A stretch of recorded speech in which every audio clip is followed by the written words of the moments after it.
Giridharadhari Jaya Gopi Ganapayaka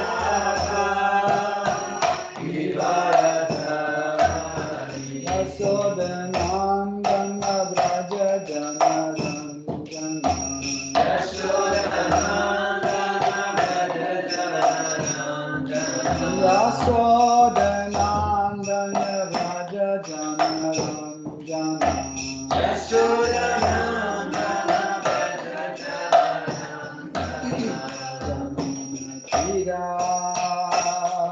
Vanachari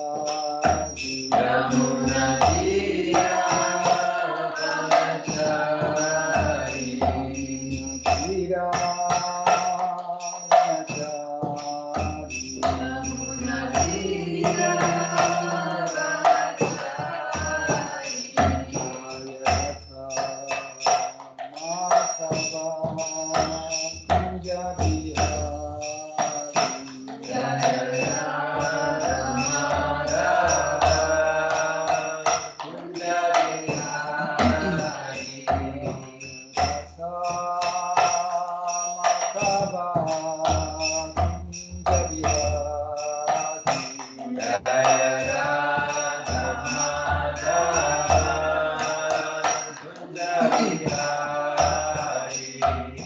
Gopi Janavalapa Giridharadhari Jaya Gopi Janavalapa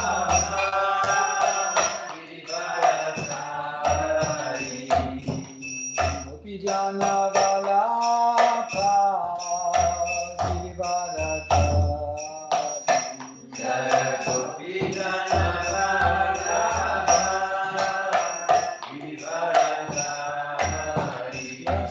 Yasodanandana Vraja Janaranjana Yasodanandana Vraja Janaranjana Yasodanandana Vraja Janaranjana Yasodanandana Vraja Janaranjana Yamuna Tira Vanachari Yamuna Tira Vanachari Yamuna Tira Vanachari Yamuna Tira Vanachari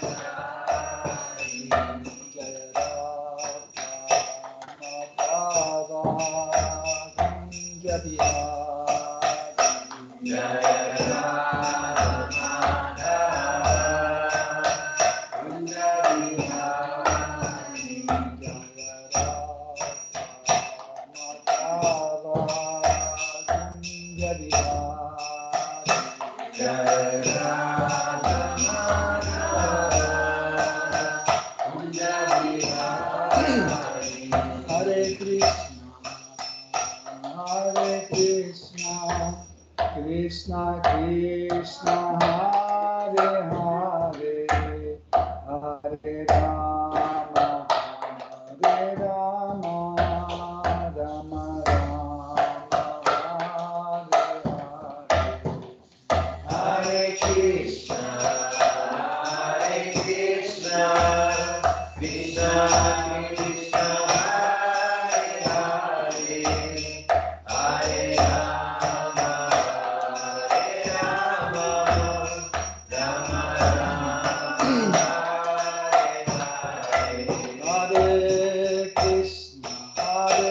Hare Krishna Krishna Krishna Hare Hare Hare Rama Hare Rama Rama Rama Hare Hare Hare Krishna Krishna Krishna Krishna Hare Hare Hare Rama Hare Rama Rama Rama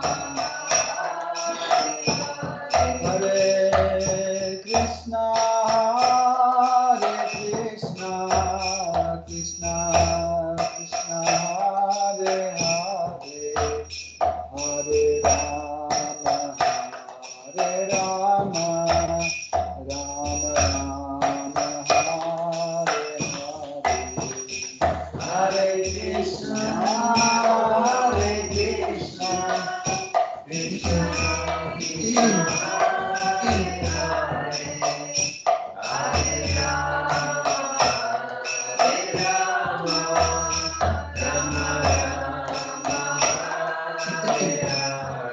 Hare Krishna, Krishna Krishna, Hare Hare, Hare Rama, Rama Rama,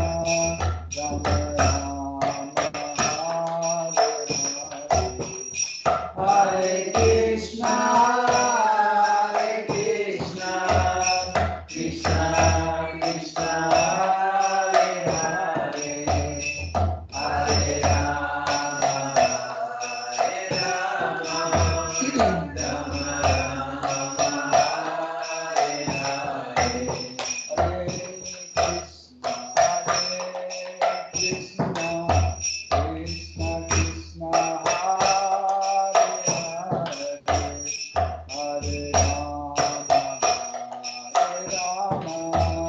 Rama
Jagannath Swami Patita Pavani ki jai, Shri Jagannath Shri Baladev Shri Mati Subhadra Devi ki jai, Shri Shri Radha Govind ki jai, Sita Ram Lakshman Hanuman Bharata Shatrugna Yudha Dhama ki jai, Lakshmi Narasimha Prahlad Maharaj Shri Sudarshan Chakra ki jai, Shri Shri Gauranga Nitai Gosai ki jai, Shri Shri Gaur Nitai ki jai, Tulsi Maharani Bhakti Devi ki jai, Saraswati Devi ki jai, Shri Guru Parampara ki jai, Shri Prabhupada ki jai.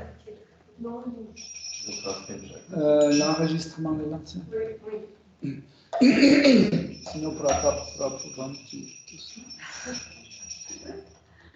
Om Ajnanati Mirandasya Jananjana Salakaya Chakshurunmilitam Yena Tasmai Shri Gurave Namaha Shri Chaitanya Manobhishtam Stapitam Yena Bhutale Svayam Rupa Kadamayam Dadati Svapadam Tikam Vandeham Shri Guru Shri Yuta Padakamalam Shri Guru Vaishnavamscha Shri Rupam Sagrajatam Sahagana Raghunatham Vitam Tam Sajivam Sadvaitam Savadhutam Parijana Saitam Krishna Chaitanya Devam Shri Radha Krishna Padam Sagana Lalita Shri Vishakam Vitamscha Hey Krishna Karuna Sindhu Dinabandhu Jagatpate Gopesha Gopikakanta Radhakanta Namostute Tapta Kanchana Gaurangi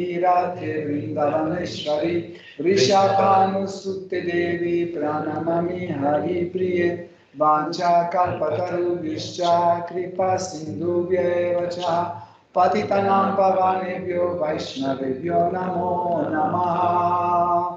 Nama Om Vishnu Padaya Krishna Prestaya Bhutale Shrimate Bhaktivedanta Swami Niti Namine Namaste Sarasvate Devi Gauravani Pracharine Nirvishesha Shunyavadi Paschatya Deshatarine Jai Shri Krishna Chaitanya Prabhu Nityananda Shri Advaita Gadadhara Shivasadi Gaura Bhakta Vrinda Hare Krishna Krishna Krishna Hare Hare Hare Rama Rama Rama Hare Hare Hare Nama Hare Nama Eva Kevalam Kalo Nasteva Gatiranyataham Om Namo Bhagavate Vasudevaya. Om Namo Bhagavate Vasudevaya. Om Namo Bhagavate Vasudevaya. Om Namo Bhagavate Vasudevaya. Om Namo Bhagavate Vasudevaya. Om Namo Bhagavate Vasudevaya. Hare Krishna, chers dévots. Nous continuons d'étudier Srimad Bhagavatam, 4e chant, 24e chapitre, à partir de verset 65. Sa esha lokan ati chanda vego vikarshasi tvam kalu kalayana bhutani bhutair anumeya tattva kanavalir vayur ivavishayaham. Traduction. Ô Seigneur, ton autorité absolue ne peut être directement perçue. Mais en voyant les activités du monde, il est possible de deviner que toute chose est appelée à être détruite, tôt ou tard. Grande est la puissance du temps, et toute chose est détruite par une autre, tout comme un animal est mangé par un autre. Le temps disperse toute chose de la même façon que le vent dissipe les nuages dans le ciel. Teneur est porté par sa divine grâce Bhaktivedanta Swami Prabhupada. Le processus de la destruction s'effectue selon les lois de la nature. Rien dans ce monde ne peut exister de façon permanente, même si les hommes de science, les philosophes, les ouvriers, bref, tous les hommes tentent de faire durer des choses autour d'eux. Un savant insensé a récemment déclaré qu'un jour ou l'autre, la science parviendrait à rendre l'homme immortel. Certains prétendus hommes de science essaient également de créer des êtres vivants en laboratoire.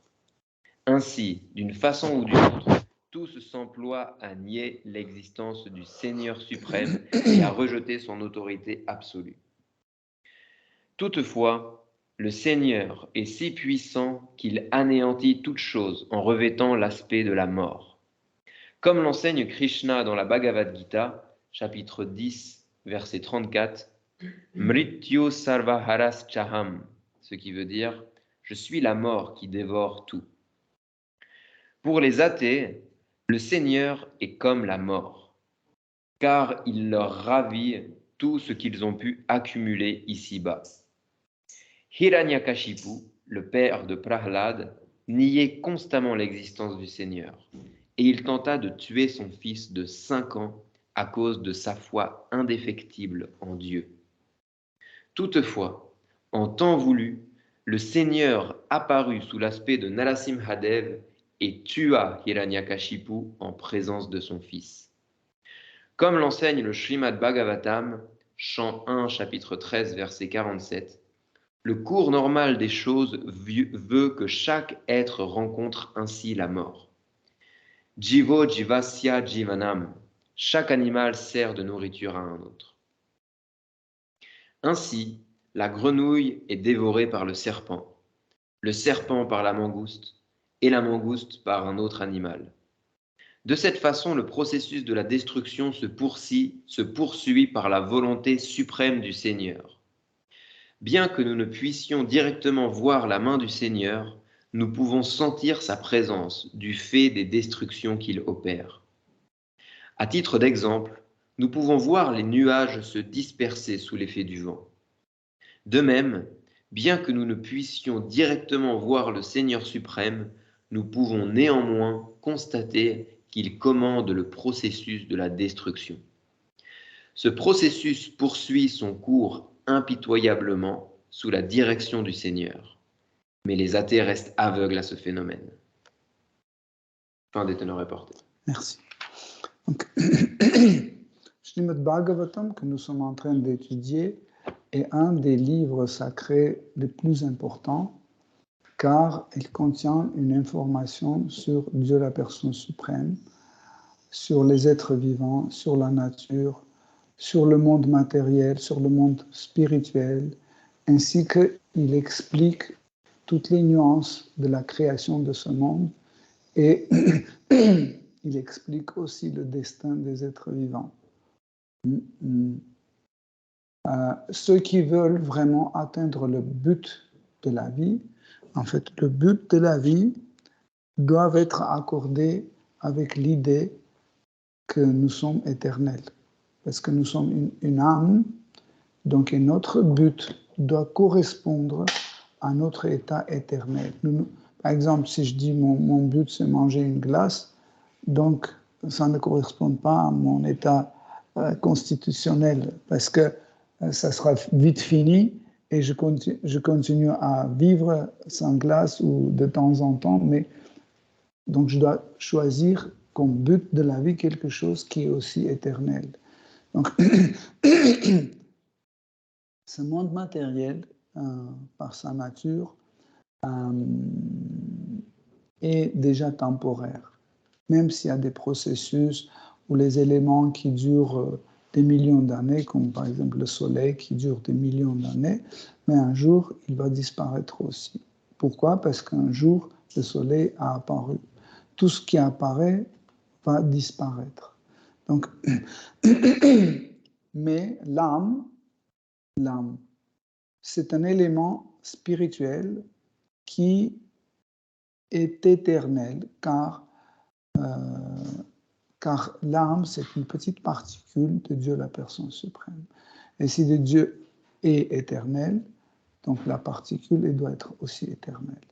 Mais quand on vient dans ce monde matériel, nous changeons notre corps au fur et à mesure, selon nos désirs et selon nos actes. Pour cette raison, Krishna explique dans la Bhagavad Gita que chacun d'entre nous doit connaître la loi de karma, la loi de action et réaction. Pour cette raison, chaque homme intelligent doit étudier la Bhagavad Gita et Srimad Bhagavatam pour comprendre en fait comment ça fonctionne, pour ne pas faire des actes qui vont nous faire regretter. Hein. Par exemple, si on nous donne la possibilité aujourd'hui en disant comme ça, prenez un petit appareil et comme ça, vous pouvez aller, je sais pas, 30 ans en avant ou 10 ans en avant et comme ça, vous pouvez effacer certaines choses ou changer certaines choses. Sûrement, on tentera de le faire. Pourquoi? Parce qu'il y a beaucoup de choses qu'on regrette d'avoir fait. Mais quand nous connaissons la connaissance transcendantale, nous comprenons qu'en fait, tous les actes que l'homme commet selon les principes de la spiritualité, selon le principe de Bhakti Yoga, selon le principe de la dévotion, tous ces actes seront récompensés ou seront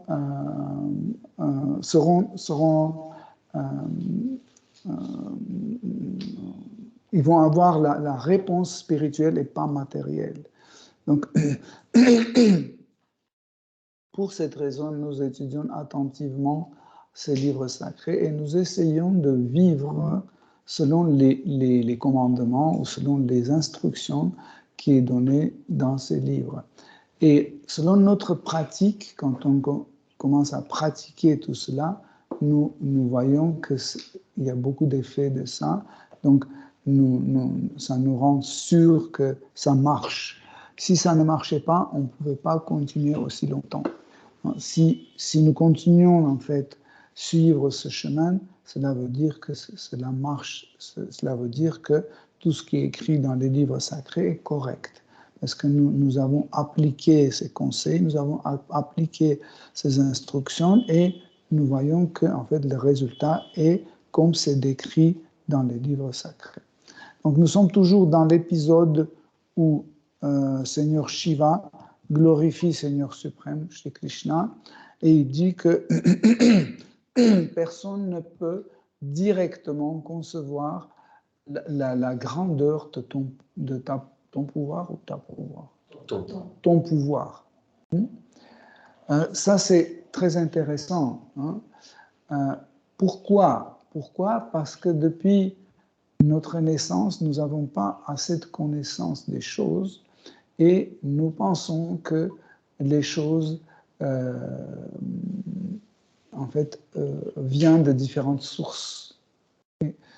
Par exemple, nous voyons la lumière qui est dans cette ampoule accrochée sur le plafond et nous pensons qu'en fait, cette énergie est produite dans une centrale nucléaire qui fournit cette énergie et comme ça, nous avons cette lumière ici. Mais ça, c'est une connaissance très basse parce que nous pensons que cette lumière dépend des ouvriers qui travaillent à la centrale nucléaire et ça dépend de centrales nucléaires. Mais en réalité, la centrale nucléaire ne peut pas être la source de l'énergie parce qu'elle-même, cette centrale nucléaire, a besoin d'une autre source. Est-ce que centrale nucléaire peut se nourrir par elle-même? Non. Il faut qu'on amène de l'uranium, des différentes métaux radioactifs, etc., pour alimenter en fait cette station nucléaire. Donc, la station nucléaire ne peut pas être source de la lumière. Okay? Si on va encore plus loin, on va comprendre qu'en fait, toute cette lumière vient en réalité du soleil. En fait, le soleil donne son énergie dans l'univers et plusieurs objets accumulent cette énergie, comme par exemple l'arbre. L'arbre, pendant que l'arbre pousse, elle accumule l'énergie du soleil en elle, en lui-même. Et après, un jour, quand on a besoin de même énergie, qu'est-ce qu'on fait? On brûle l'arbre. Et on brûle l'arbre et il y a le feu qui sort. En fait, ce feu était accumulé pendant des années dans cet arbre. En fait, comme quand vous avez les batteries rechargeables, n'est-ce pas? Vous branchez et ça commence à accumuler. Pareil, en fait, cet arbre fonctionne comme une batterie rechargeable.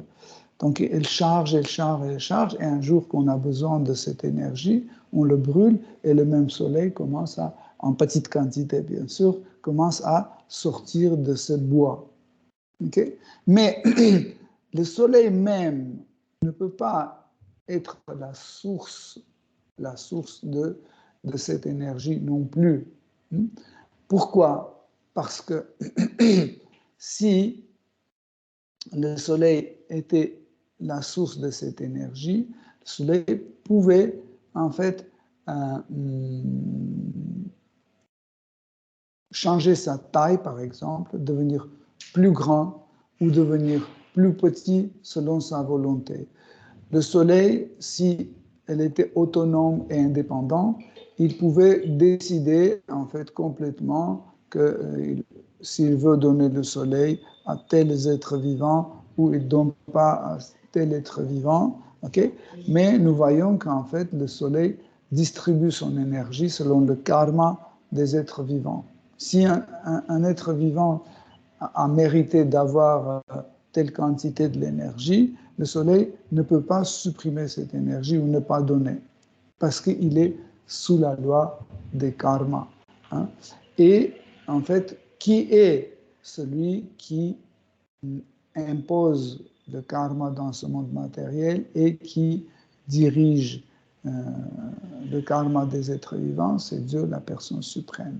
Donc, à partir du moment quand on comprend ça, quand on apprend ça, nous voyons en fait les choses d'une façon différente. Nous voyons les choses telles qu'elles sont, comme Krishna explique dans la Bhagavad Gita. Donc,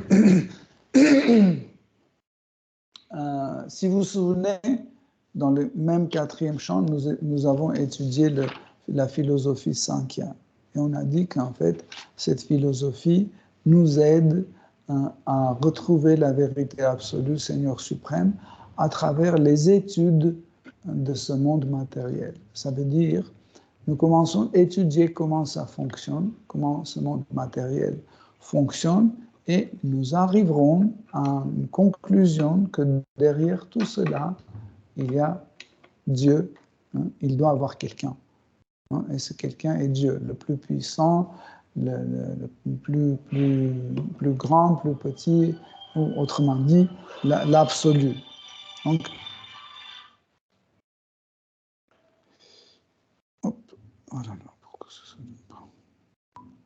donc et quand on commence à vraiment étudier ce monde matériel, sans avoir le mental excité, nous pouvons comprendre ces choses-là.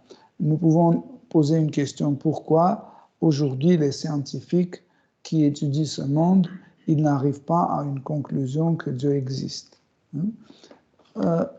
D'ailleurs, certains scientifiques sérieux, qui ont comme but vraiment comprendre la vérité absolue, absolument, il arrive à cette conclusion que derrière tout cela, il y a une personne. Et cette personne doit absolument exister, et cette personne est la source de tout et de tous. Mais les autres qui ne cherchent que la gratification des sens, qui ne cherchent que le business, que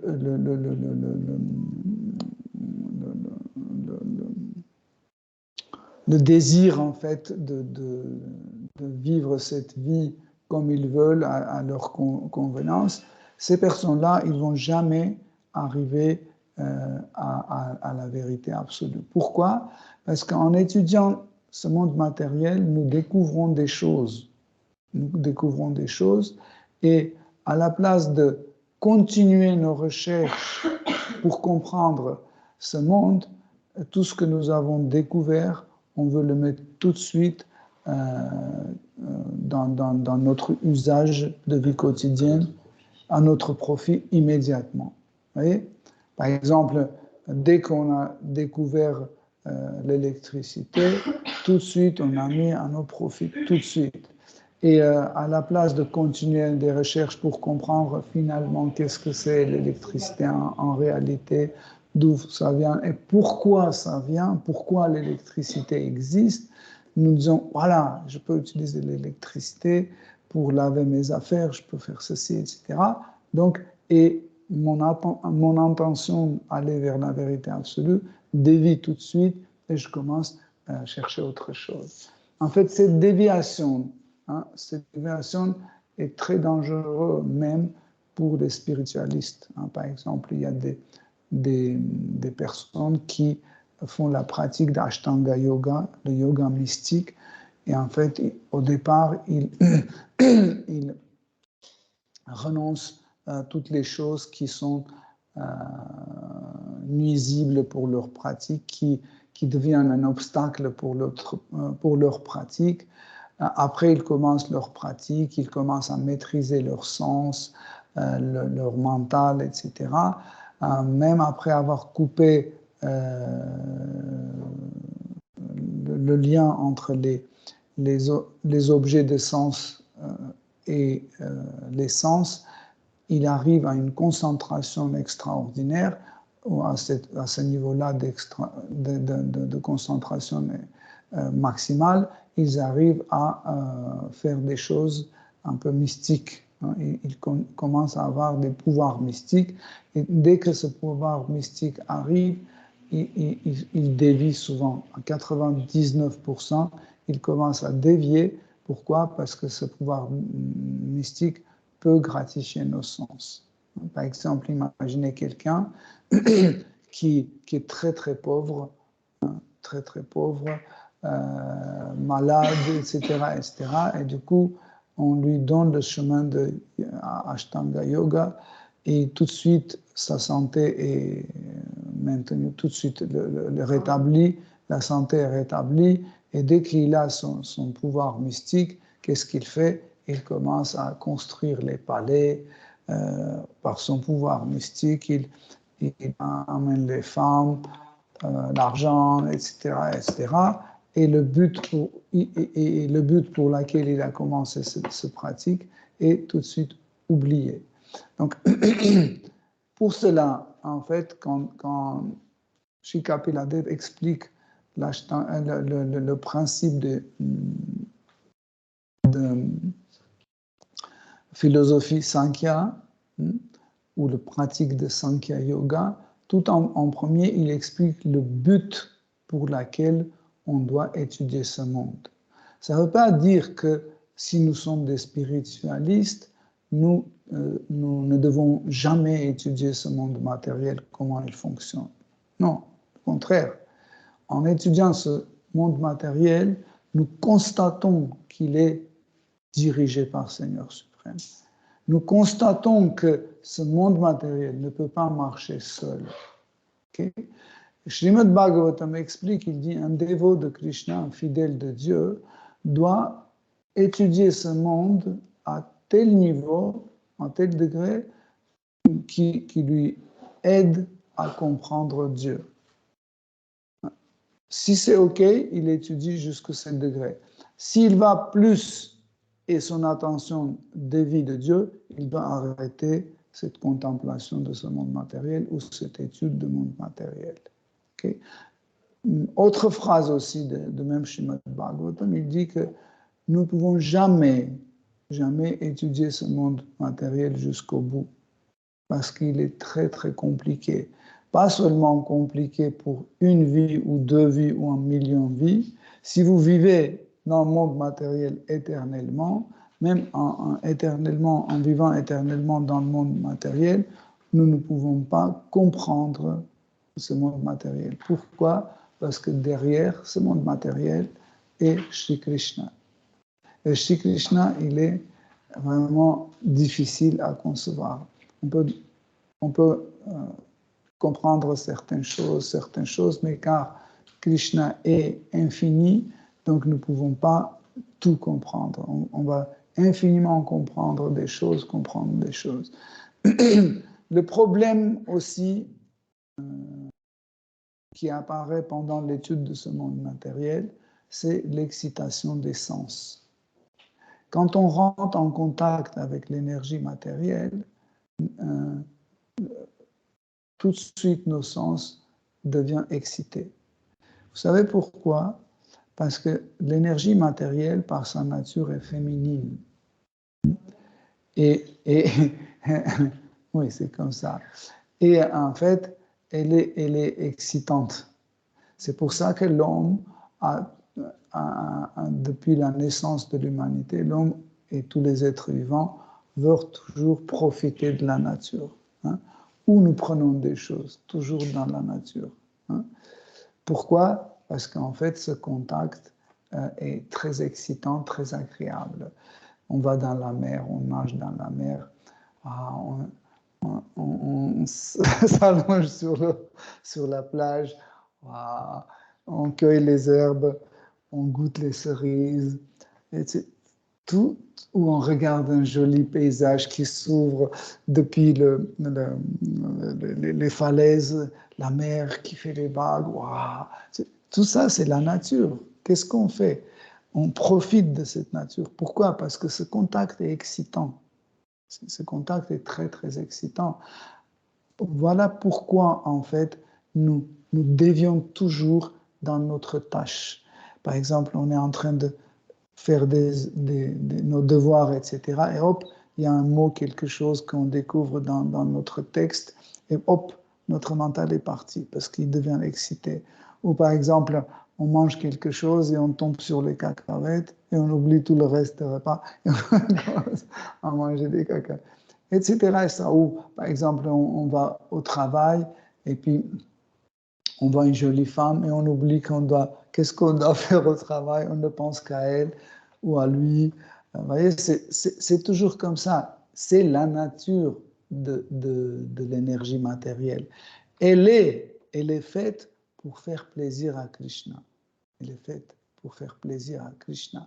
Mais nous, comme les voleurs, en fait, hein, ou comme les êtres pervers, nous essayons, en fait, comme si on veut profiter d'une femme d'un autre homme. Vous voyez? Elle n'est pas à nous, elle est à Krishna, mais nous, on veut profiter d'elle. Et ça, c'est une tendance perverse. Nous devons la respecter comme une mère, mais pas comme une femme. C'est pour ça qu'on dit la mère terre. C'est la mère terre. On ne dit pas la femme terre, on dit la mère terre, n'est-ce pas? Donc, notre attitude envers cette terre doit être comme vers une mère. Bien sûr qu'elle va aussi nous donner un plaisir, mais ça sera le plaisir que la mère nous donne, pas le plaisir comme une femme donne à son mari, mais comme un plaisir où la mère donne à son enfant. Okay? Ce n'est pas le même type de plaisir. Okay? Si on est assez correct dans ce sens-là, et si on comprend qu'en fait, toute la gratification, toute la jouissance au final appartient à Shri Krishna, à Dieu la personne suprême, nous faisons tout pour que tout ce qui existe dans ce monde soit offert à Seigneur suprême.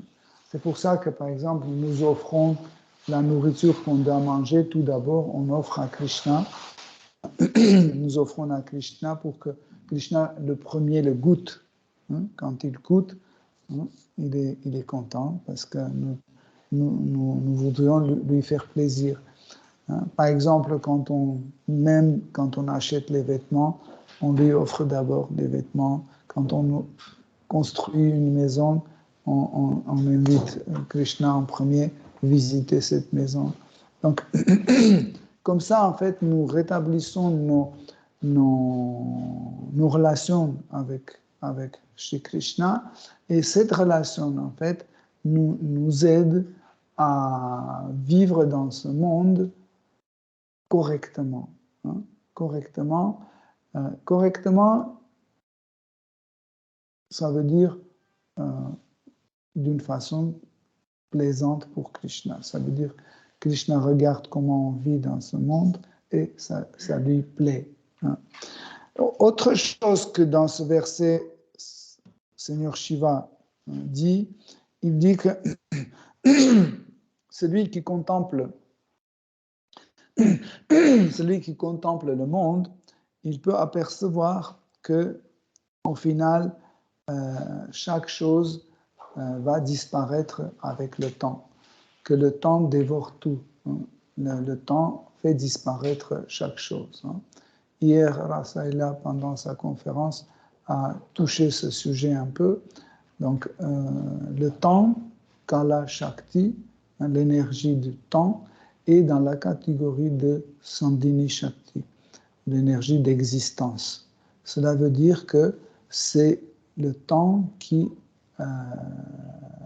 accorde l'existence à toutes les choses. Et comme on a dit que chaque énergie a son côté qui donne et son côté qui prend, donc en fait, si le temps, c'est celui qui donne l'existence, qui permet d'exister, le même temps, il fait l'inverse. Il fait de telle sorte que des choses arrêtent leurs existences. Okay? Donc,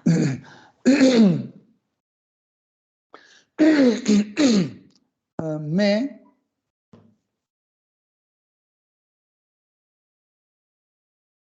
Mais le temps, en fait, a une particularité, c'est qu'elle-même, en ayant une autonomie, elle ne peut pas être indépendante parce qu'elle est une énergie. Si elle est une énergie, elle vient d'une source. Et en fait, toutes les énergies viennent de la même source, de Dieu. Donc le Dieu est la source. C'est pour ça que tout type d'énergie existante, ils ont comme source Seigneur Krishna. Donc,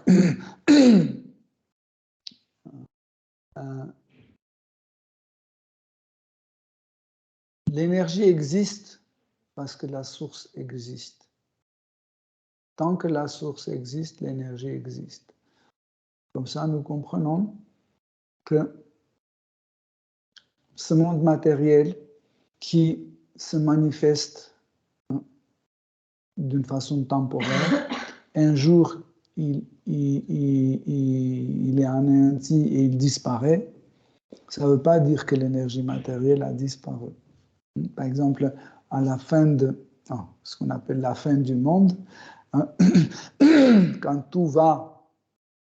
toute cette création est anéantie et va de nouveau entrer dans son état non manifesté, ça ne veut pas dire que l'énergie matérielle a arrêté son existence. Non, parce qu'elle vient de la source et tant que la source existe, l'énergie continue son existence. Ici, c'est la question d'être manifesté ou ne pas être manifesté. Okay? Par exemple, celui qui n'a pas la bonne connaissance, il voit les choses naître. Comme par exemple, il voit un chien naître. Il pense qu'en fait, ce chien n'existait pas, en fait, et il vient d'apparaître, il vient d'être fabriqué. Mais en fait, ce chien existait avant comme idée, il existait sous la forme de concept. Okay? Et ce concept de fabrication de chien est dans sa mère, dans une chienne. Okay? Donc la chienne, c'est la fabrique des chiens, où il y a le schéma, où il y a le programme, l'ordinateur, tout est dedans. Et en fait, quand il y a une commande, la commande est écrite dans le spermatozoïde. C'est la commande. Quand vous, par mail, vous faites votre commande de telle chose, en fait, ce spermatozoïde, c'est comme une commande, mail de commande qui va, en fait, dans l'ovule. La commande est reçue et selon ce programme, selon les particularités de client qui a fait la demande, ce chien est fabriqué. Donc, il est fabriqué tel chien. Et il est né. Donc nous pensons qu'en fait, avant, cet être n'existait pas, il vient d'apparaître. Non. Cet être était dans un état non manifesté, c'est pour ça qu'on ne le voyait pas, parce qu'il n'était pas manifesté. Il devient tangible en nos sens au moment quand cet être se manifeste. Et après, quand il y a le phénomène de la mort, en fait, quand ce chien est mort, on dit voilà, il est fini, il est foutu, il n'existe plus. Okay? Mais c'est faux, parce qu'il continue, et cet être continue à exister, mais dans une phase non manifestée. Donc, non manifesté, ça veut dire qu'il existe dans une phase qui n'est pas accessible, qui n'est pas tangible en nos sens. Okay? Donc, nos sens, dans ce monde matériel, nos sens sont limités. Limités selon notre forme, selon notre paroda, race, je sais pas, variété, etc. Non, par exemple, espèce, selon notre espèce, etc. Comme par exemple, vous voyez, moi, je ne peux pas nager plus que 2 minutes dans la mer. C'est ma limite. Okay? Mais Rasalila peut manger 1 heure. peut nager 1 heure. Mais un requin peut nager, je ne sais pas, 5 ans ou 15 ans. 15 ans, on peut nager sans problème, voyez. Pourquoi? Parce qu'en fait, ses sens sont différents des miennes. Okay? Mais par contre, moi, je sais comment formater mon ordinateur, mais le requin ne sait pas. Parce que ses sens ne lui permettent pas d'avoir l'accès à l'ordinateur, etc. Moi, je peux courir sur le trottoir, mais un requin, une fois posé sur le trottoir, il ne peut pas courir sur ce trottoir. Donc, en fait, nous recevons différents types de sens qui nous rendent, en fait, le contenu de notre karma. Selon notre karma, nous avons tel ou tel type des capacités, des diapasons de facultés de nos sens. Okay? Des fois, le karma est tellement compliqué que difficilement il rentre dans le chartre de type des espèces vivantes. Donc, elles sortent de contexte de 8 400 000. Et par exemple, nous avons, je sais pas, un homme qui est né avec la tête d'un cochon, par exemple, qui n'est pas classé dans 8 400 000.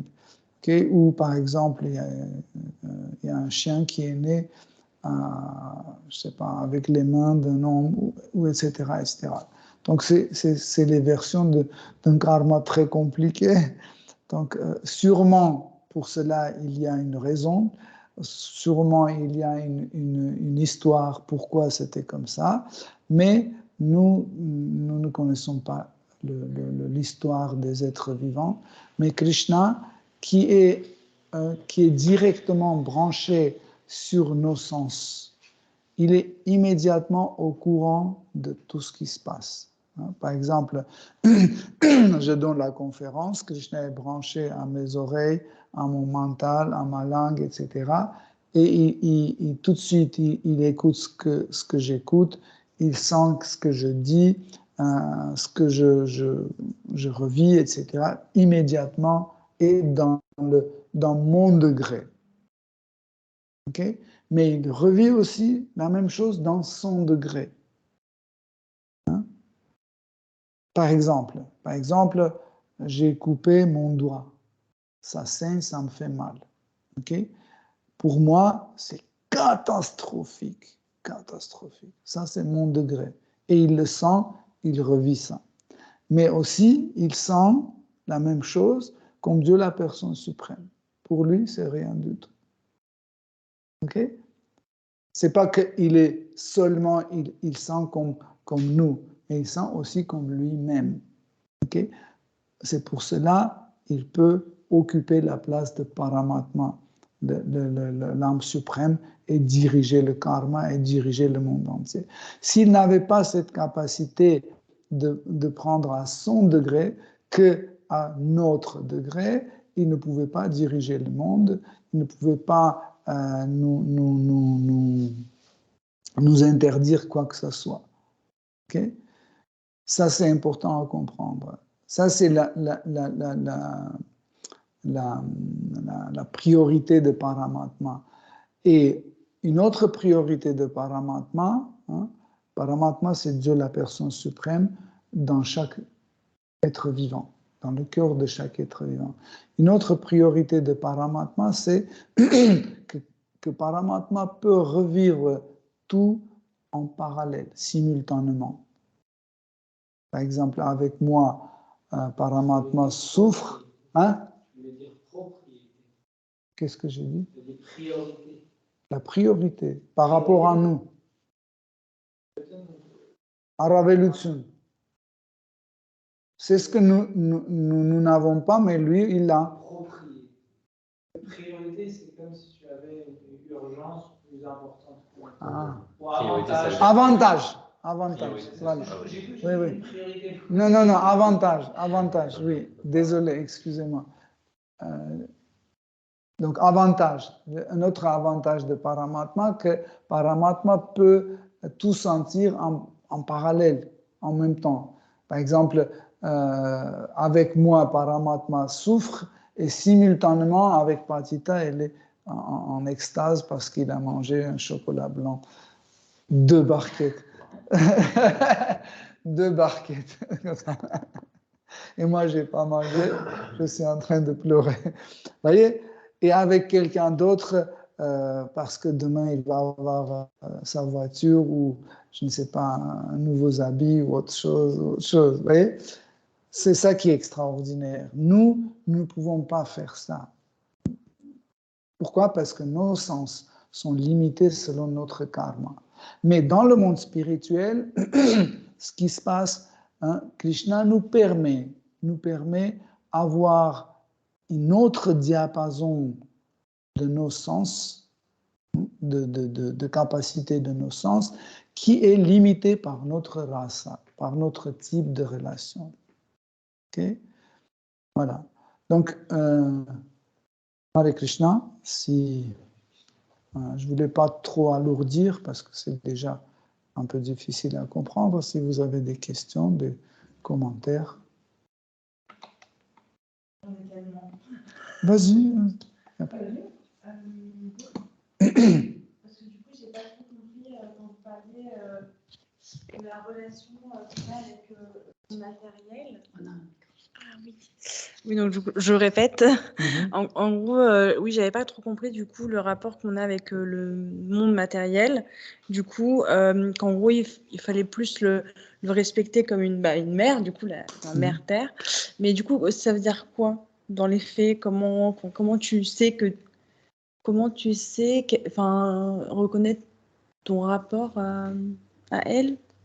Qu'est-ce que ça veut dire un rapport respectueux? Ouais, voilà, mais de cette manière, ouais. En fait, la Terre, c'est aussi un être vivant, comme nous. Un être conscient comme nous, sauf que la Terre a plusieurs corps. Elle a un corps d'une planète, elle a un autre corps d'une femme, et aussi un autre corps d'une vache. Elle a 3 corps différents.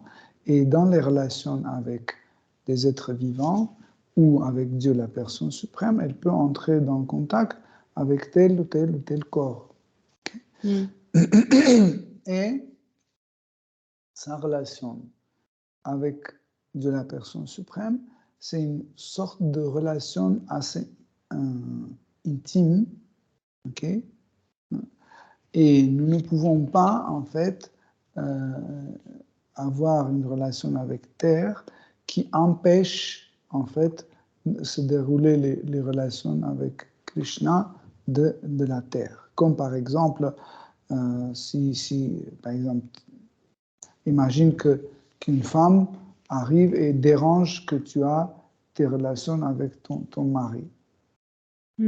C'est pas correct. Donc, la façon correcte, c'est le contraire, que cette femme fait de telle sorte pour que ta relation avec ton mari soit encore meilleure. Okay? Donc, comme ça, en fait, ton mari va l'apprécier plus. Okay? Et en fait, vous allez créer aussi, en fait, cette femme va créer aussi une relation, mais pas le même que la tienne, un autre type, par exemple, amicale.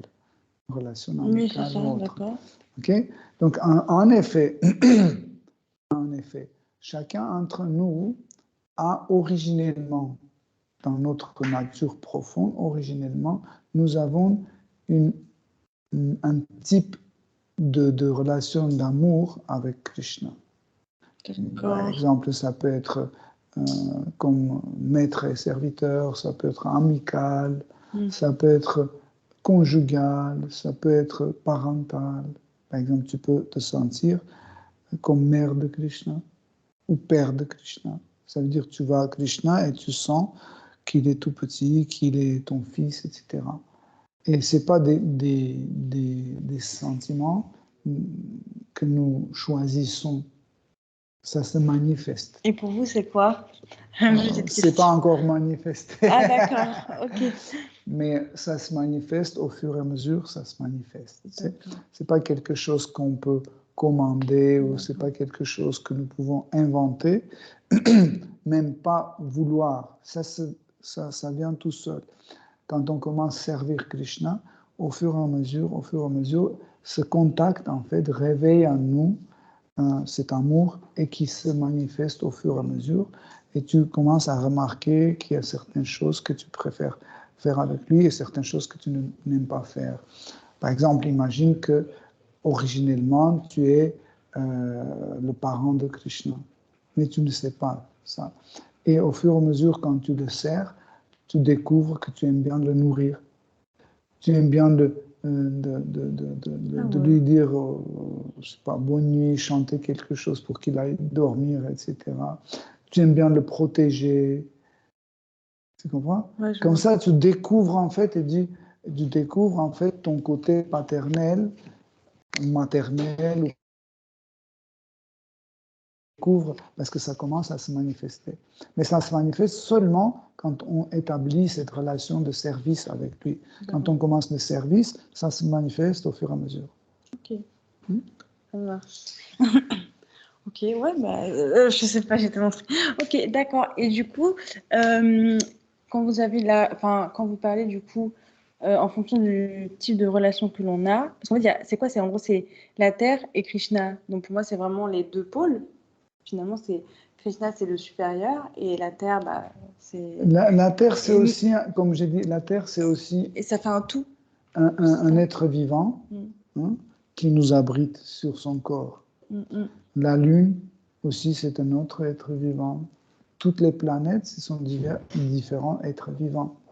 D'accord. Okay. Un petit peu la question, est-ce que c'est Krishna et la Terre, c'est ça? Je pense. Parce qu'en fait, un jour, par exemple, ce monde matériel va disparaître. Va disparaître. Notre globe va disparaître aussi. Tout le monde. Est-ce que tu vas comprendre. Il n'y a que Krishna qui ne disparaît pas? Non. Je vais t'expliquer justement. Le monde matériel va complètement disparaître, mais le monde spirituel continue à exister sans être affecté. Tu vois? Oui. Mais ce qui se passe, c'est que quand, par exemple, la Terre, le globe, en fait, la planète va disparaître et l'âme de cet être vivant qui était la Terre, va dans le monde spirituel, là, elle va découvrir sa vraie identité. Par exemple, ici, quand on regarde, et par rapport à Krishna, elle manifeste le caractère d'une servante. Okay? Mais là-bas, ça peut changer. Là-bas, ça peut changer parce que ici, elle a pris ce corps pour se divertir, dans ce divertissement. Mais là-bas, elle va faire un autre divertissement. Elle va prendre un autre corps qui est éternel. Tandis que quand on vient ici pour se divertir avec Krishna dans le monde matériel, on peut chaque fois prendre un corps différent. Tandis que dans le monde spirituel n'est jamais affecté par tout ce qui se passe ici. Même quand le monde matériel est complètement détruit, le monde spirituel reste intact et là-bas, nous pouvons continuer en fait notre vie telle qu'elle est. Je sais pas, quelqu'un veut le micro. Peut-être après, c'est déjà pas mal. Là, ça viendra avec le temps, je pense. Comme tu es la première fois. Oui. Après, je pense que vous avez fait qu'une partie Je pense qu'il y a tellement de choses à dire que comme ça, je découvre, mais après, je vous laisse aussi. Il faut la laisser digérer. C'est ça. Oui, vas-y, si tu as des questions. Voilà, peut-être les origines aussi, je ne sais pas du tout comment d'où ça vient, d'où ça vient, donc cette connaissance, en fait. Ouais, tout ça. C'est la connaissance, en fait, la première connaissance qui a été donnée à l'homme au début de la naissance de l'humanité. Et après, tous les restes sont pas dérivés, mais issus de cette connaissance qui vient après. Historiquement, tout le reste, par exemple, toutes les traditions spirituelles viennent après cette tradition. Donc, par exemple, le christianisme, c'est il y a 2000 ans, je sais pas. Judaïsme, 5000 ans, ou je sais pas, 10 000 ans, etc., etc. Si on recule comme ça, mais ça, c'était la première connaissance qui était donnée au premier être vivant dans ce monde matériel, qui a par la suite enseigné ses enfants ont enseigné leurs enfants, et comme ça, cette connaissance est arrivée jusqu'à nous. Ok, c'est déjà bien. Attends, je n'hésiterai pas, hein. Moi j'ai pas de... Ouais. Vas-y, donne un citat. Tu veux reprendre? Merci, c'est gentil. Ça fait... Merci beaucoup pour votre conférence. Ça fait un moment que j'essaie à comprendre. Tu peux parler un peu plus fort pour que j'entends aussi. Parce que j'essaie à comprendre quels sont les divertissements de Krishna avec l'être vivant ici, dans le monde matériel. Je ne parle pas des purs dévots. En fait, Srimad Bhagavatam explique que chaque être vivant, même un microbe, participe au divertissement de Krishna. Tout le monde participe. Mais une partie qui est conscient, qui participe, et l'autre partie qui n'est pas conscient. Ok? Le microbe, il n'est pas conscient. Non, mais il participe. Par exemple, Krishna fait un divertissement qui s'appelle Covid-19. Ça, c'est du divertissement. Tu vois? Et en fait, tous les microbes de Covid, ils sont dirigés d'une narine à l'autre, comme ça. Tu vois, les masques, etc. C'est divertissement. Voilà, c'est un divertissement.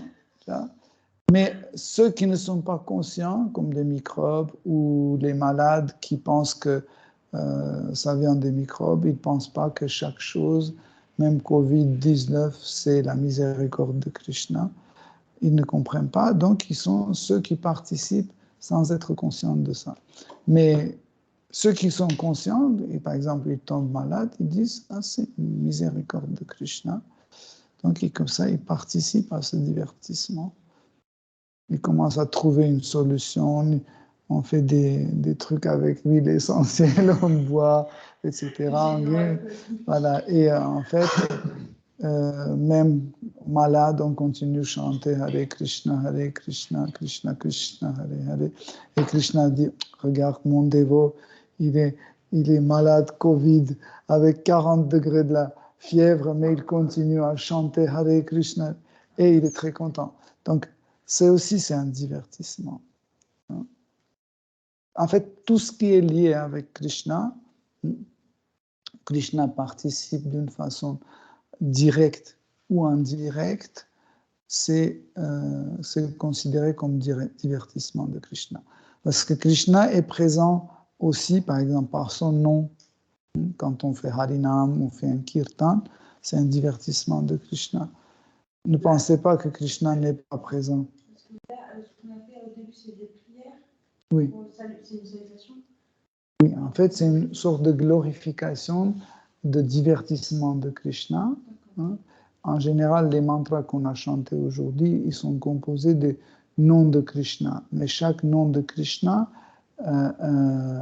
c'est un divertissement de Krishna. Par exemple, quand on dit Yashoda Nandana, ça veut dire le fils de Yashoda. Yashoda, c'est la maman de Krishna. Donc, en fait, cela veut dire tous les divertissements que Krishna a passés avec sa mère. Comme par exemple, quand elle a su que Krishna a mangé l'argile, elle a dit ouvre ta bouche, je vais regarder. Et ça, c'est un divertissement qui est tout simplement, qui rentre dans le nom de Krishna, Yashodanandana. Ou par exemple, quand Krishna était attaché par mère Yashoda, Damodara, on appelle celui qui est attaché. Donc, attaché par sa mère, par son amour, par les cordes. Donc, ça aussi. Donc, et les prières que nous chantons, en général, sont composées des prénoms de noms de Krishna. Mais aussi, il glorifie son entourage. Hein, les mantras que nous chantons glorifient ses qualités, sa demeure, etc., etc. Pour que tout ce qui se passe dans la vie, est-ce que je peux dire comme ça, tout ce qui se passe dans la vie, c'est le divertissement de Krishna? Encore une fois, tout rentre dans le divertissement de Krishna, parce que Krishna est conscient de ça. Tout, ça veut dire tout? Oui, par exemple, Krishna, comment on dit? Krishna dit, je veux que cette personne aille à l'hôpital. Du coup, c'est pour ça qu'on dit qu'il n'y a rien n'arrive par hasard. Exactement. Par exemple, Krishna décide pour que cette personne, à 8 heures, doit être dans l'hôpital. Qu'est-ce qu'il faut faire? Hein? Qu'est-ce qu'il faut faire? Il dit à cette personne, il dit, quand tu mangeras le banane, tu jettes la peau par terre. À 7h45, pile. Et à ce moment-là, elle doit prendre le métro pour sortir par là. Okay? Et il y a une autre personne qui passe avant lui, avant elle, mais ce n'est pas lui qui doit tomber, c'est elle qui doit tomber. Et quelqu'un dit, hé, Nicolas! Et celui-là, il se retourne, et à ce moment-là, elle passe, elle tombe. Pile poil, et on la prend, on l'amène à l'hôpital, pile poil à 8 heures, elle est là-bas. Tu vois? En fait, Krishna voit tout ça, et en fait, c'est un divertissement de Krishna. Mais ceux qui ne savent pas ça, ils ne participent pas. Ils font partie de divertissement, mais ils ne se sentent pas participants, parce qu'ils ne voient pas Krishna. Est-ce que tu vois la différence? Je comprends, oui, Ouais. et je vois la différence. Mais d'après ce que vous expliquez, ça se comprend comme si on n'a pas le choix. Oui, on n'a pas le choix. On est dedans. C'est sûr et certain. On est dedans, mais pour vraiment être participant, on doit être conscient de Krishna. Quand on est conscient de Krishna, on se sent participant. On a un rôle dans ce divertissement. Mais quand on n'est pas conscient de Krishna, nous ne sentons pas que nous sommes dans cette partie, dans ce divertissement. Est-ce que quand tu es conscient, ça veut dire que tu subis Ou plus. Tu subis moins ou tu subis plus, ça dépend.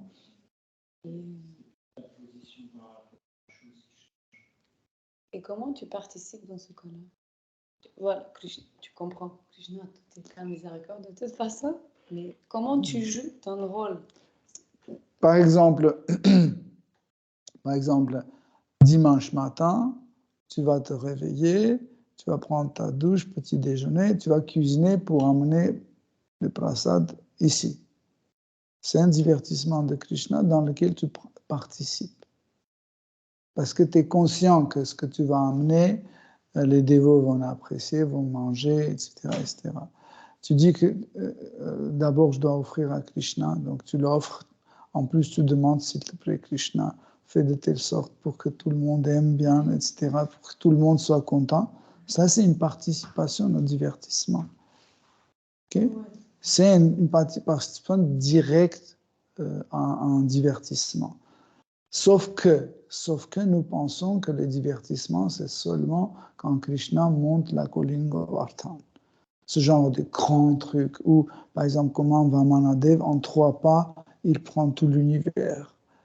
Mais chaque chose est un divertissement. Par exemple, quand Mère Yashoda regarde comme ça, comment Krishna va dans la forêt.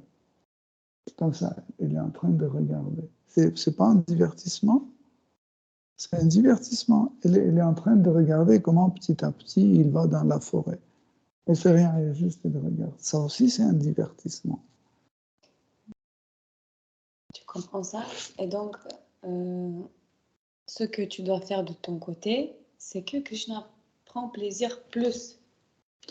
Oui, en fait, tu dois être tout en premier, tu dois être conscient de Krishna. Ça veut dire, tu es conscient que Krishna est là, que Krishna est toujours avec toi. Tu es conscient que c'est Krishna qui t'a donné cette pomme de terre. C'est Krishna qui a te donné l'électricité. C'est Krishna qui a envoyé ton mari acheter les carottes, etc., etc. Donc, comme ça, on devient conscient de Krishna. Pourquoi? Parce qu'on voit qu'en fait, tant que Krishna n'est pas là, rien ne se passe. Ne pensez pas que le divertissement se passe seulement avec les dévots. Avec les non-dévots aussi, il y a les divertissements. Par exemple, Krishna fait la guerre. Par exemple, Krishna fait la guerre en Ukraine. Hein? C'est aussi un divertissement de Krishna. Parce que si Krishna veut, il va faire comme ça et la guerre va s'arrêter immédiatement. Okay? Mais pourquoi Krishna fait cette guerre? Parce qu'il y a trop d'armes accumulées en ce moment-là dans le monde entier. Trop d'armes. Il faut le détruire. Il faut le détruire, mais il a accumulé ça juste dans un seul endroit. Et en fait, ne pensez pas, ceux qui meurent là-bas, c'est ceux qui devaient mourir à ce moment-là. Pourquoi il a fait de telle sorte que ceux qui ne doivent pas participer à cette guerre, ils ont sorti de ce pays avant que la guerre a commencé, etc. Tout est l'arrangement de Krishna. Mais en fait, c'est un divertissement. Mais quand un dévot est conscient que c'est fait naturellement par Krishna, tout est arrangé par Krishna, il commence à participer d'une façon passive ou active. Passive quand il est juste conscient, hein, et actif quand il commence à faire quelque chose pour plaire à Krishna. Et Krishna je pense au natif, tout ça, ce qui se passe. Finalement, on autorise que ça se passe comme ça. En fait, Pourquoi est-ce que Krishna autorise des choses aussi tristes à arriver en fait? En fait, le problème, c'est que nous avons cette réflexion et cette impression parce que nous ne connaissons pas le passé, le présent et le futur. Imagine que, par exemple, une bombe est tombée en Ukraine, dans une ville, et il y avait une fille de 14 ans, vraiment innocente, etc., et qui était déchirée par cette bombe en 1000 morceaux. Et on dit, ben voilà, regarde comment Krishna permet que ça se passe, etc., etc. Mais Krishna va dire, attends, regardons le passé de cette fille. Il dit, regardez, cette fille, en réalité, dans sa vie précédente, était un homme pervers, un pédophile. Il a torturé 152 jeunes filles, 150 garçons, etc. Il a échappé de prison, etc. Il a tué sa propre mère, etc., etc. Est-ce qu'il ne mérite pas d'être explosé? On dit, oui. C'est pas suffisant. La nature, elle a rien fait de mal. Juste parce que nous ne comprenons pas ce qui s'est passé, parce que en fait, on met les intercalaires comme la mort entre les vies. Mais, comme j'ai dit, cette âme, hein, qui est née dans cette vie comme une petite fille, hein, mais dans sa vie précédente, c'était une autre personne. Okay? C'était une autre personne qui a commis tellement d'erreurs, tellement de péchés, mais le retour de karma est arrivé dans cette vie-là, à cet âge-là, dans cet endroit. Okay? Donc il n'y a pas quelque chose, oui, les innocents meurent, etc., etc. Aussi, c'est pas exclu qu'un innocent peut mourir aussi. Par exemple, il y a un innocent, hein, vraiment 100% innocent, dans toutes ses vies précédentes innocent, mais en fait, j'ai besoin, non, Krishna, pas moi, mais Krishna a besoin de lui dans un autre endroit, et il faut pas qu'il continue sa présence ici, il faut juste changer sa localisation. Qu'est-ce qu'il fait Krishna? Il le tue, je sais pas, d'une façon ou l'autre, il le tue, hein? Sans souffrance. Il le prend et il l'amène sur notre univers, dans une autre planète, et là, il naît comme un chameau, voilà. Il fait ses divertissements là-bas dans une prairie, et il mange les cactus, etc. Hein?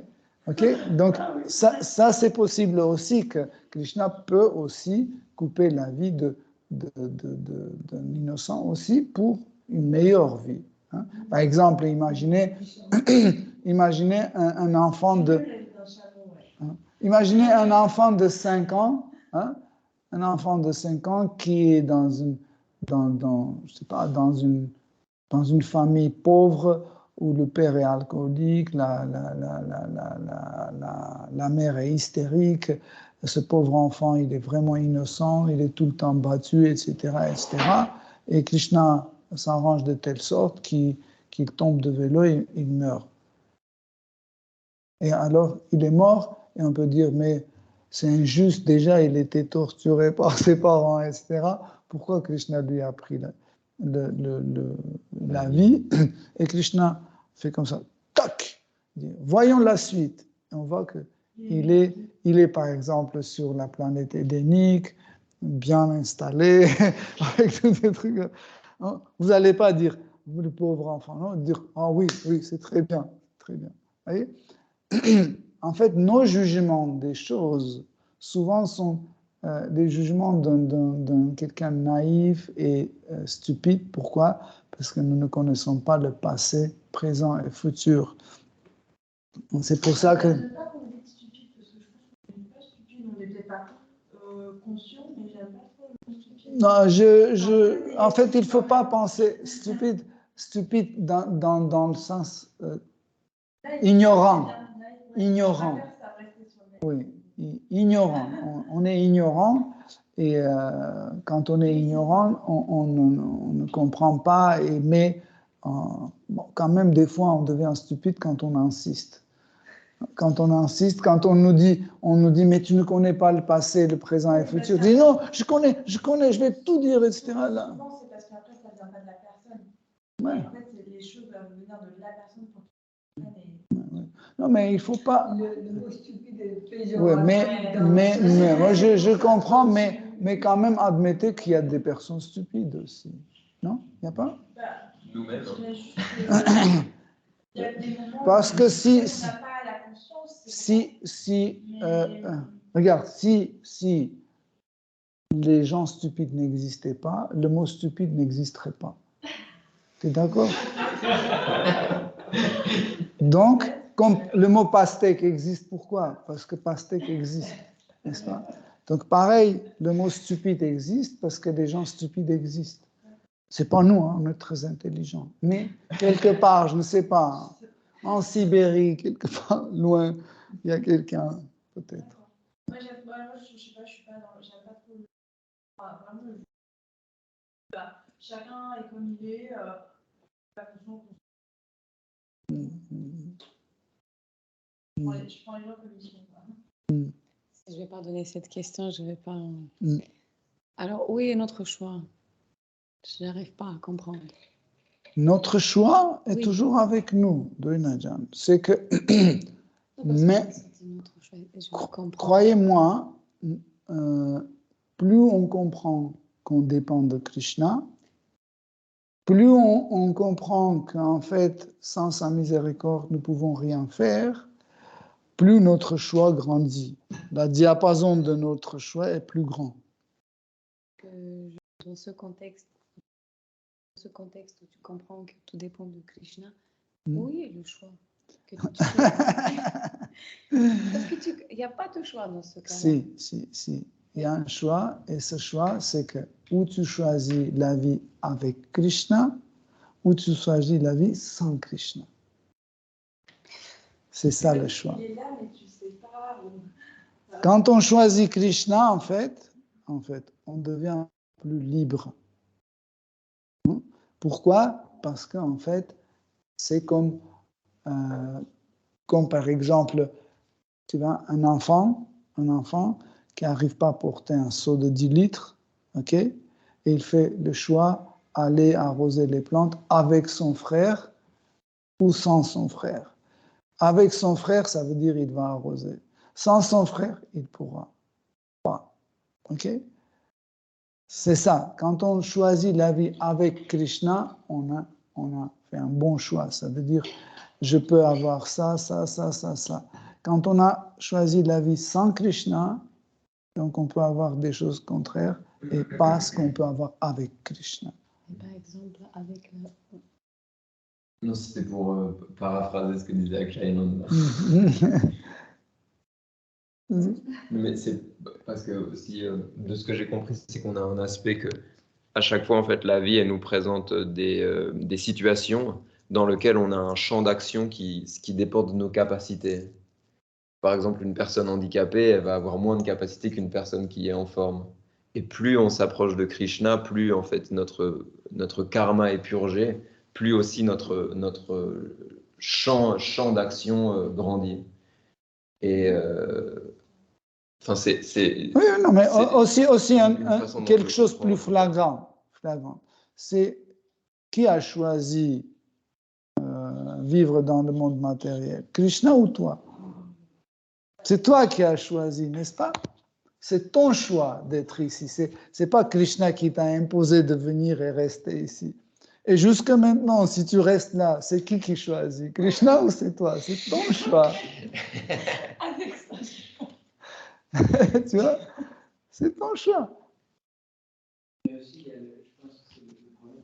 François avait posé la même question plusieurs fois. Plein de gens, en fait, à chaque fois, ça revient du libre arbitre. Et en fait, ce qui gêne la plupart des gens, c'est qu'ils n'arrivent pas à distinguer deux choses. C'est que ce n'est pas parce que Krishna sait déjà tout à l'avance que ça t'enlève à toi ton expérience.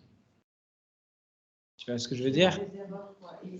Regarde, la plupart du temps, quand ça vient cette question, c'est qu'on confond deux points de vue différents. On confond le point de vue de Krishna comme étant une force qui agit sur nous et qui nous oblige à faire quelque chose. Mon cousin aussi, il avait beaucoup de mal avec ça. Il posait tout le temps la question, c'est pour ça que je comprends très bien ce que tu veux dire, c'est que le point, c'est que ce n'est pas parce que Krishna connaît exactement tous tes choix futurs que pour autant, ce n'est pas tes choix et que c'est toi qui les fais. Tu comprends?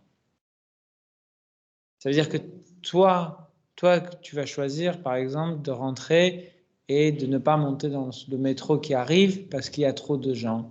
Puis après, tu vas choisir de dire à Georges que tu as vu dans ce magasin de très belles mangues. Tu vas faire des choix, n'est-ce pas? Tu vas utiliser ton libre arbitre, ta liberté de choisir de faire ou pas faire. Peu importe, tu as peu de choix, beaucoup de choix, mais tu vas faire des choix. Et ce n'est pas parce que Krishna connaît déjà tous tes choix qu'il va te forcer à les faire. Et aussi, un truc important de Najan à comprendre, que le karma ne supprime pas notre liberté complètement. Par exemple, regarde, selon mon karma, j'ai une maison et des allumettes. Tu vois? Tu vois, c'est selon mon karma, j'ai les deux. Après, je fais un choix. Bon, je peux jouer avec mes allumettes dans ma maison. Ok, je joue, et la maison commence à brûler. J'ai choisi seulement jouer avec des allumettes. J'ai pas choisi la maison brûlée, mais la maison a brûlé. Pourquoi? Pas seulement c'est imposé. C'est la loi de fonctionnement de ce monde. Ce monde fonctionne. Ce n'est pas seulement notre karma, et aussi le karma de tous les autres. Nous pensons toujours que tout est de nos actes, les actes des autres aussi, parce qu'on est liés, on est tous liés. Hein, par exemple, maintenant, je vous donne la conférence sur la conscience Krishna, je vous donne des principes, etc., etc. Si vous suivez ça et vous arrivez à des mauvais résultats, c'est moi qui serai coupable en faute. Okay? Si vous faites le contraire, vous faites des choses correctement, etc., etc., ça sera un plus pour moi, etc., etc. Okay? Le karma n'est pas béton. Le karma n'est pas béton. Par exemple, le matin, j'ai mangé une salade, ou plutôt midi. Midi, j'ai mangé une salade de pissenlit. OK? Et avec citron, l'huile, etc., etc. Ça veut dire, dans 2 heures, je vais avoir une chute de tension énorme.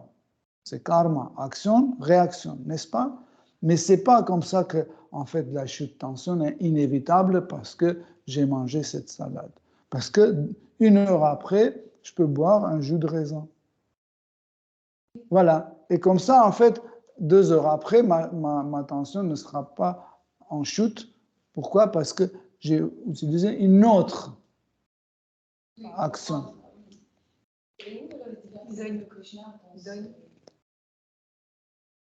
Le divertissement de Krishna, c'est que j'ai compris ça.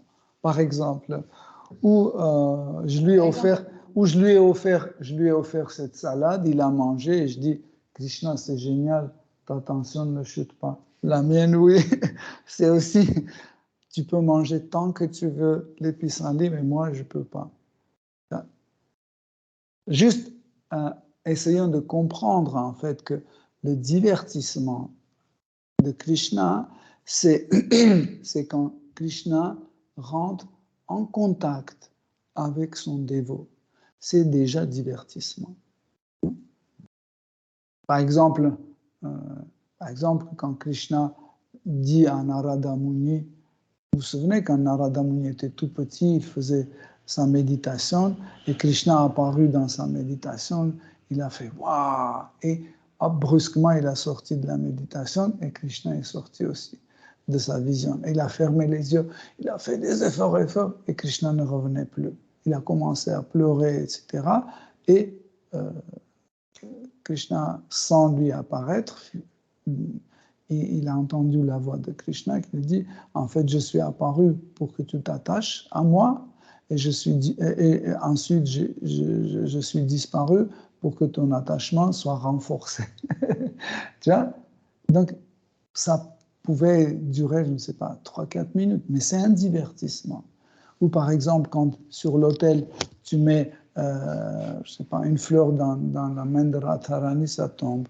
Tu mets, ça tombe. Tu mets, ça tombe. Tu vois, c'est aussi un divertissement. Mais c'est un divertissement parce que tu es conscient. Si tu n'es pas conscient, ou par exemple, je sais pas, tu as préparé, je ne sais pas, un truc et tu penses que c'est mauvais. C'est mauvais, tu dis, bon, il ne faut pas que j'offre ça à Krishna, mais tu dis, oui, quand même, je dois aller au travail, je vais offrir. Tu emmènes et le plateau tombe par terre. Parce que Krishna dit, je ne veux pas manger ça. Tu dis, ok, je vais préparer. Tu remets le même de nouveau, etc. Tu emmènes, mais Krishna fait comme ça. Et c'est un divertissement. Parce que le divertissement de Krishna est toujours sur le niveau absolu. Un dévot, c'est pas seulement, il compte seulement les Govardhan, je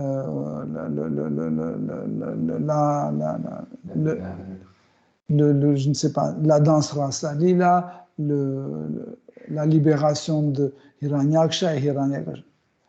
Chaque chose qui se passe avec Krishna, comme je dis, Mère Yashoda regarde comme ça, c'est aussi un divertissement. Maintenant, vous écoutez la vie de Krishna, sa philosophie, etc., sa conscience, la vie de ses dévots, c'est aussi un divertissement. Yoga lyrique, c'est un divertissement de Krishna qui dure déjà 5 ans. Et vous êtes participant de ce divertissement.